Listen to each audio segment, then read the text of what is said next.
हम करेंगे हर मजलूम की हिमायत। अस्सलाम वालेकुम, मैं हूँ हुरैन फातिमा और आप देख रहे हैं हिमायती न्यूज HD चैनल। नजर डालते हैं आज की अहम खबरों पर। रेडीगोड सुजाक की स्टॉक की खस्ता हाली, अवाम बेहाल, नुमाइंदे खामोश। रिपोर्ट अहमदीन हिमायती, रोजनामा हिमायती न्यूज। कराची हिमायती न्यूज। जिला मलिर के कदीमी इलाके रेडीगोड खसूसन सुजाक की स्टॉक की हालत जार दिन ब दिन खराब होती जा रही है। सफाई का फुकदान, टूटा फूटा रोड, सीवरेज की तबाहाली ने मुकामी अवाम का जीना मुहाल कर दिया, मगर मुंतखब अवामी नुमाइंदे बेहिसी की तस्वीर बने हुए हैं। रेडीगोड के रिहायशियों ने बताया कि अवामी हुकूमत और अवामी नुमाइंदे, जिनमें UC4 के सदर रफीक दाऊद जात और नज़ीर अहमद भुट्टो शामिल हैं, रोजाना इसी सड़क से गुजरते हैं, मगर बदकिस्मती से इलाके की हालत देख के भी आंखें बंद के रखते हैं। हैरत अंगेज तौर पर यह इलाका इब्राहिम हैदरी टाउन का हिस्सा है, जहाँ माईगीर तबका बरसों से आबाद है, मगर इसकी हैसियत एक लावारिस बस्ती से ज्यादा नहीं रही। माई जीरो इलाके की एक मोअज़्ज़ज़ बुजुर्ग खातून ने इंकशाफ किया कि पीपल्स पार्टी ने यहाँ के रोड की मरम्मत के लिए फंड मंजूर किए हैं, मगर सवाल ये है कि वो फंड्स आकर इनके अकाउंट से कौन निकलवाएगा। उन्होंने कहा कि नुमाइंदे यहाँ से सिर्फ गुजरने आते हैं, आवाम की फलाह के लिए कुछ नहीं करते। इलाका मकीनों का कहना है कि सफाई सुथराई का कोई निज़ाम नहीं, गंदे पानी से गुजरना रोज़ का मामूल बन चुका है। जब भी कोई शख्स आवाज़ उठाता है तो इसकी जुबान बंद करने की कोशिश की जाती है। माईगीर तबके ने पीपल्स पार्टी की आला क़यादत से पुरजोर अपील की है कि हम पहले ही बेरोजगार हैं, बारिशों में और भी बदहाल हो चुके हैं, खुदारा हमारे लिए कुछ करें। उनका मजीद कहना था कि वाहिद रास्ता है जो बच्चों, ज़ईफ़ों और बीमारों के लिए अस्पताल जाने का जरिया है।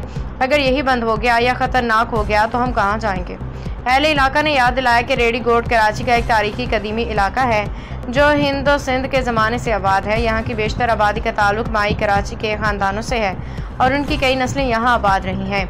अहले इलाका का ये भी कहना था कि जहाँ रफीक दाऊद जट का कब्जा है वो इलाके डिफेंस की तरह चमक रहे हैं, और जहाँ अवाम की बस्तियाँ हैं वही तबाही और लावारिसी का मंजर है। रेडीगोड के अवाम ने हुकूमत सिंध, बल्दियाती इदारों, पीपल्स पार्टी की आला क़यादत से अपील की है कि उनके साथ इस इम्तियाजी सलूक को बंद किया जाए, फौरी तौर पर इलाके की सड़क, सीवरेज और सफाई के निज़ाम को बेहतर बनाया जाए।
खबर रहिए हर जगह हर वक्त, जानिए मुल्की और गैर मुल्की हालात व वाक़यात यकीन के साथ।